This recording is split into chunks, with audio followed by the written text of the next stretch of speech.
Welcome back, my little recusants, to another episode of our Kingdom Hearts Final Mix 100% guide. So, we are after getting Oathkeeper, and an absolute ton of lore has been dropped. So, with getting Oathkeeper, first of all, we're after getting a lucky charm from Kairi, the little tasseless shell charm she was making way back in episode 2. Where she was constructing it so that they'd never get separated, and now that is our keychain for the beautiful Oathkeeper Keyblade, one of my favourites. But let's just talk about the lore for a second. So an awful lot of the pieces have now been put together. So what we know for certain is Ansem, he was the guy way back in Destiny Islands who was all ominous with that sultry voice being like, the door's opened. One who knows nothing can understand nothing. This world has been connected and tied to the darkness and all that jazz. So essentially, he was there connected Destiny Island with some horrible darkness, and that's why it got destroyed. Oh yeah, we're just doing some extra synthesis here. Cosmic Arts is an amazing accessory. We're just trying to get Crystal Crown next, but anyway, that's neither here nor there. Ansem was the spooky guy who was destroyed Destiny Islands, or at least was aware that Destiny Islands was about to be destroyed. And then Riku was all the door's open, Sora, let's go to the outside world, and I'm not afraid of the darkness. So maybe Ansem was speaking to Riku as well and getting him in a way ready to take over his body and whatnot. But there's a couple of other interesting tidbits. So when the Keyblade appeared to Sora, it was really trying to get to Riku, but because Riku was succumbing to darkness, the Keyblade then just went to the next being of light, which would have been Sora. Sora fights with the Keyblade and then goes to rescue Kairi, and Kairi vanishes. But in that moment, she gives her heart to Sora, and they merge in that moment. So her body is cast off into the abyss and is found by Maleficent, but without her heart because she's given it to Sora. Just to give a little tidbit here, we're going to our gummy ship and we're basically going to be putting on the following blocks. So we're going to want to put on the Haste 2G, which we got from Agrabah, and the Shield 2G, which we got from the 100 Acre Wood. And then we're going to just add on some extra gummy attack blocks lasers, the Meteor Laser, the Thundara Cannon, and Thundaga Cannon. So once all those are on, we're going to then just take down this gummy block route to get back to Hollow Bastion and pick it up there. But Kairi was found by Maleficent. Maybe Maleficent also sent the darkness to Destiny Island to capture Kairi? Unclear. But basically, Riku and Kairi, in theory, both ended up at Hollow Bastion and taken in by Maleficent. Maybe Maleficent hid the fact that she had actually gotten Kairi just to be able to be oh look, I found your friend, and here's all these different things we need to do. But ultimately, Maleficent knew her heart was missing, or at the very least thought with her body there, the keyhole to darkness would be complete, but it wasn't. But then, when Riku but Maleficent knew he could wield the Keyblade though, so there's all of that. Which then throws into question when you harken back to the first scene where it's oh, and the Keyblade's power is so great and blah blah blah.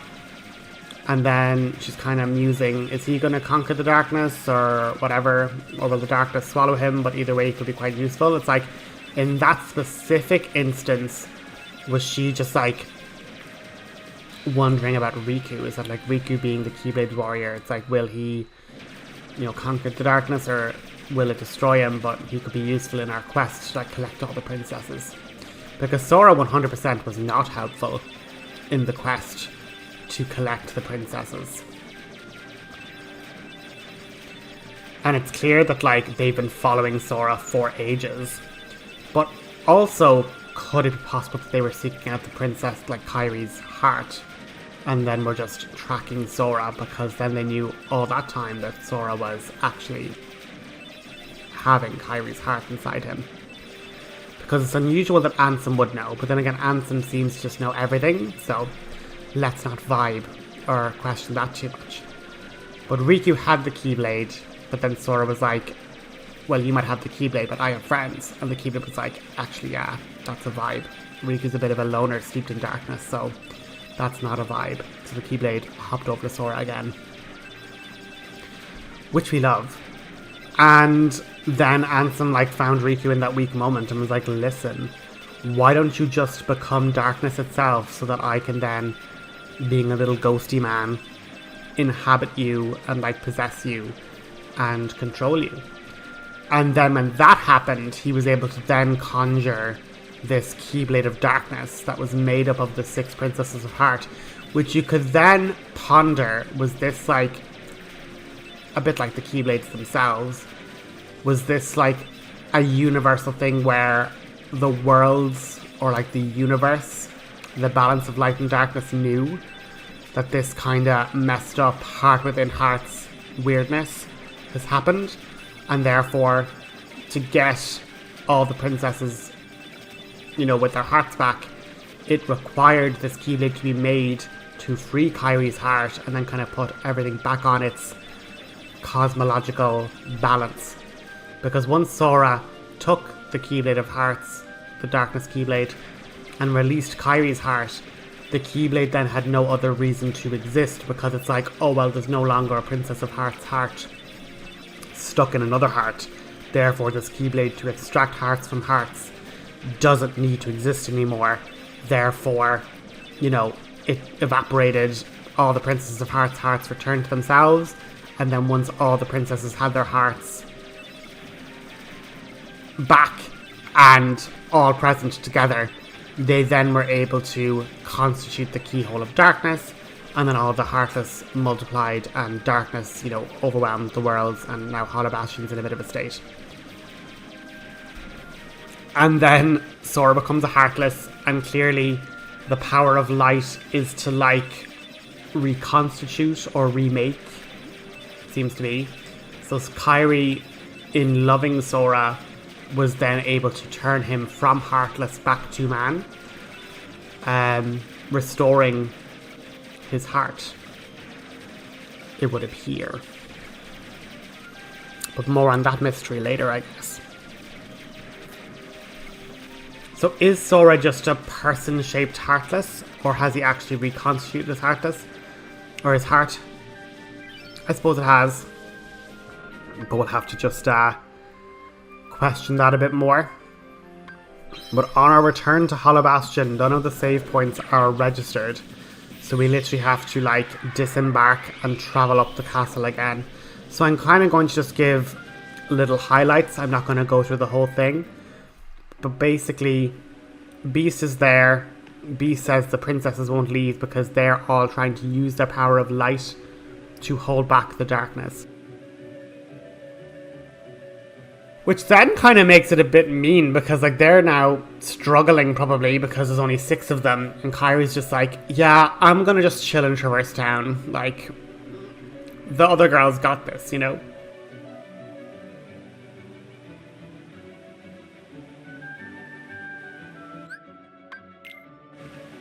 But we're not gonna have Beast in the party. But basically, once you save at all the different save points, they then get registered into the landing zone, you know?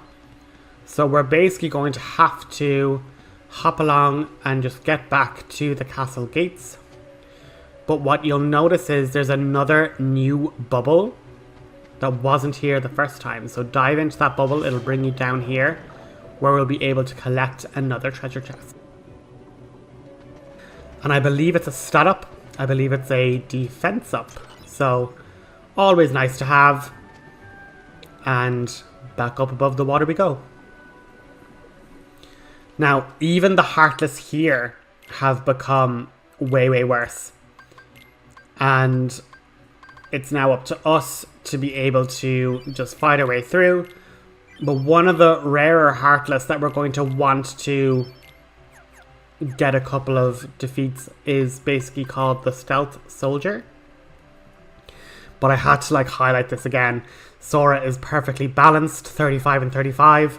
So we've actually gained, like from level 1, we've gained 32 extra defense points and strength points, etc, etc. So that's all really good. And it just goes to show the power of one stat up in doing all your damage, etc. So never underestimate the benefit of a couple of synthed defense ups or strength ups. But the entire heartless table, like what gets summoned where, is completely different now. So what's funny is that Hollow Bastion then becomes the best place to find the red Nocturnes and blue Rhapsodies for our fire and frost shards. Whereas like they would have been like the early game, you know, Wonderland areas. They're now swarming the late game areas, and all the early game areas is now dark balls, wizards, things like that. So the wizards are now, you know, with the defender and the wyverns, they're nearly the most popular enemy type now. And we need to still be fighting the wizards because essentially their item, they have a chance of dropping a weapon for Donald, and one of the achievements is collecting all of Donald's staves, which means we need that because we got the defender shield from the...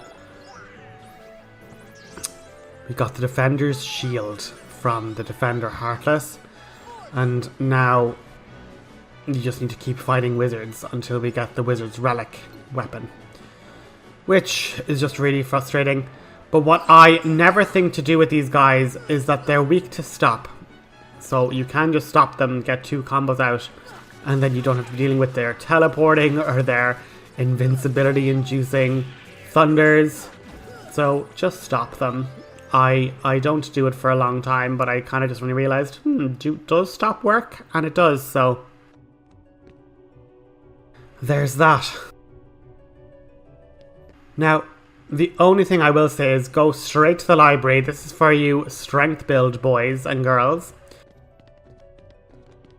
The strength build is basically made complete by running up the library and reuniting Beast with Belle, because she then, when you talk to her, will give you the Divine Rose Keyblade, which is a bit short, but it's amazingly powerful. So, if you want it, go grab it and equip it, and that'll basically be your best Keyblade for the whole game. For the rest of the game, really. Bar getting the ultimate weapon.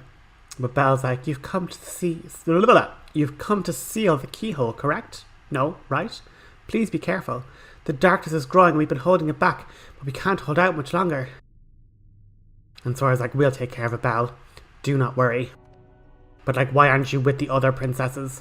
But then again, you are a bookworm, so makes sense. But then Bella's like, listen, you take this and use it to fight the darkness that the beast has. And it's like basically a 13 strength Keyblade. It's ludicrous.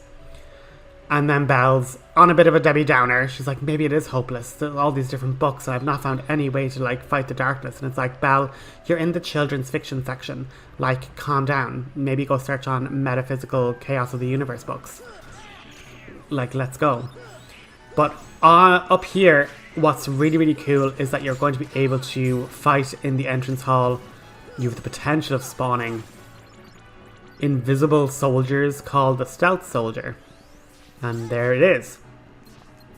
And their whole shtick is they will only stay around and will only become visible once you stop them with the stop spell. But if you defeat every other enemy that's around, they will then despawn. So you need to prioritize them as a target. You need to basically have the other enemies around, so you need to keep them spawned in or they will despawn. And just focus on one. I'm kind of hopping between all these different ones. So don't let Donald and Goofy like kill the defender, because you need the defender alive.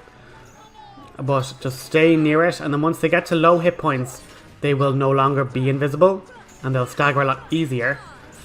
But once you defeat one, you get the energy stone. And there was a second soldier, but I think we lost track of him, unfortunately.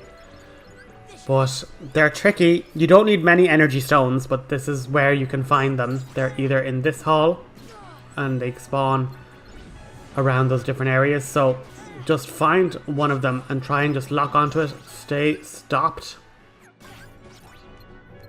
And just make sure you're able to get off enough attacks. And don't be locking and unlocking on. This is where I'm causing major upset. Just stay locked onto him. Have Donald and Goofy attack him, like send them after them.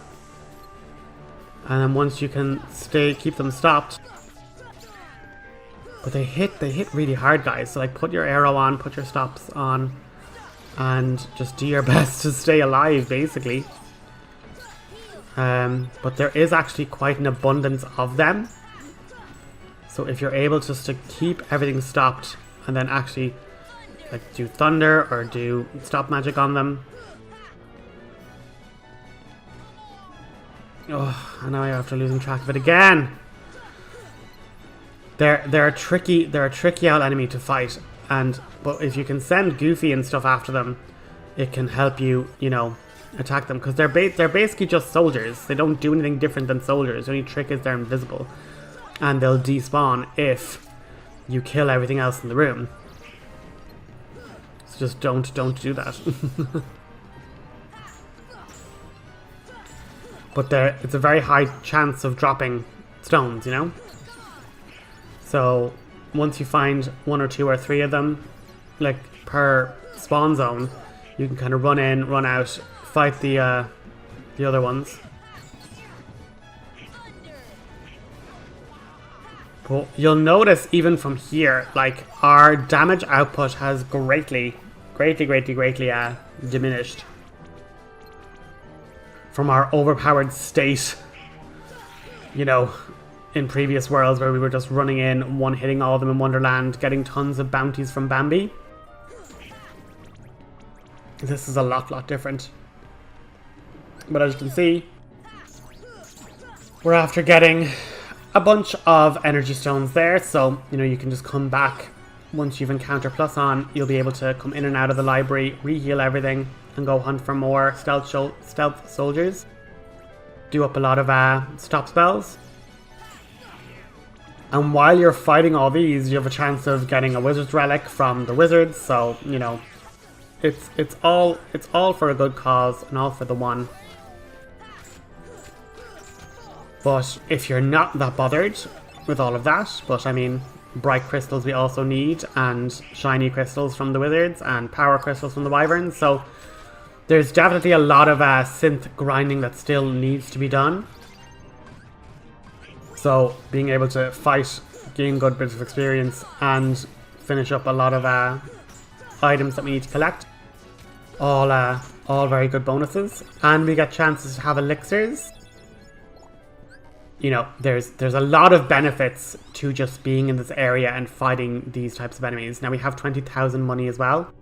And what I should have done ages back is run to the item shop in Traverse Town, because the long and the short of it is, we get brand new weapons for Donald and Goofy. None of them to the level of like the Defender and the Wizard Relic and stuff, but like we need to collect all the items, so you need to make sure you pop by the weapon shop and buy those.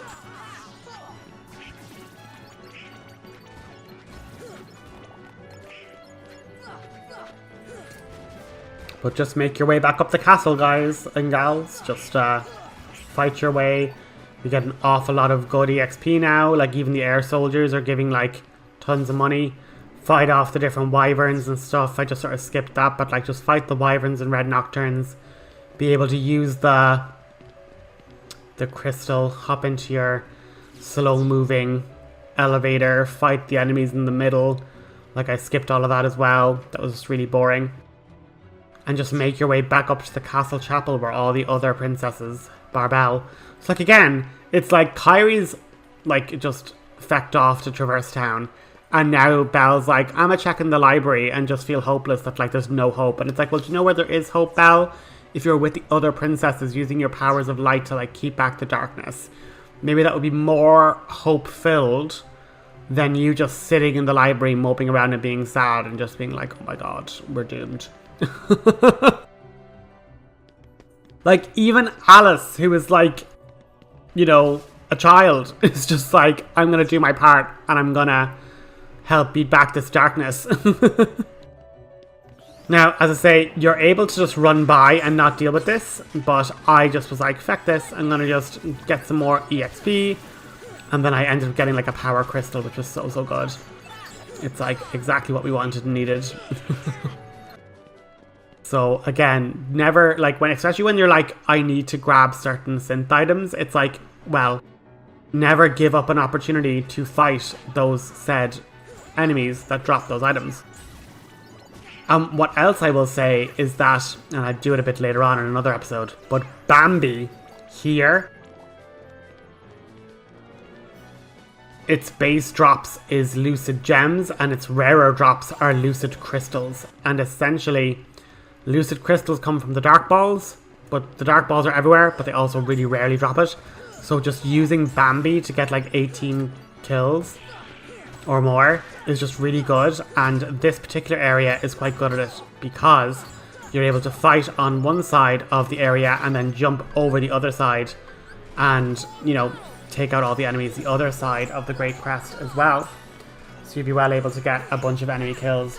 But if not there, the other place to fight that's really good is the entrance hall, because obviously you have the upper level of the library and then the lower level and then the like mid level of the stairs by the Heartless door. So there's definitely a video coming up soon where I fight with Bambi there and can get like a lucid crystal or 2 or 3. So it's like a much better place to farm for lucid crystals just using Bambi here. As well as a chance of getting bright crystals and stuff because you're fighting wyverns and, well, bright crystals, you're fighting the defenders and all that jazz. But we finally make it back to the castle chapel. We then speak to the princesses, some of which we've met, others that we haven't met. And I just wanted to take some time just to read through the journal and just basically show you that like they all have been updated since our discovery that, one, they exist in the case of like Snow White and Cinderella and Aurora, but like even Alice's data entry or Kairi's journal entry just has more and more information to give. So I wanted to give them all their chance to shine.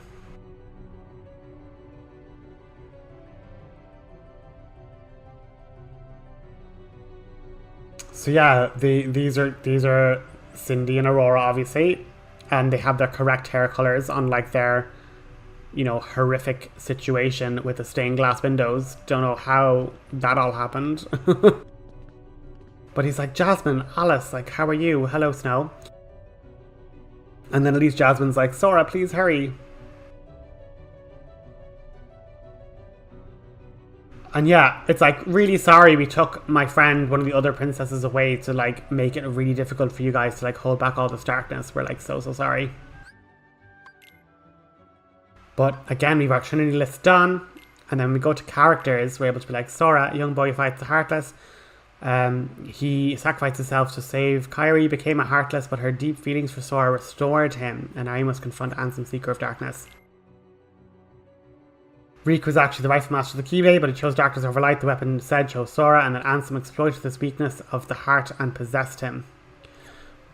And then Kairi, as one of the princesses of heart, she had the power to unlock the secret keyhole, and Kairi restored Sora's heart when he was turned into a Heartless. So, yeah, no, he does have his heart back.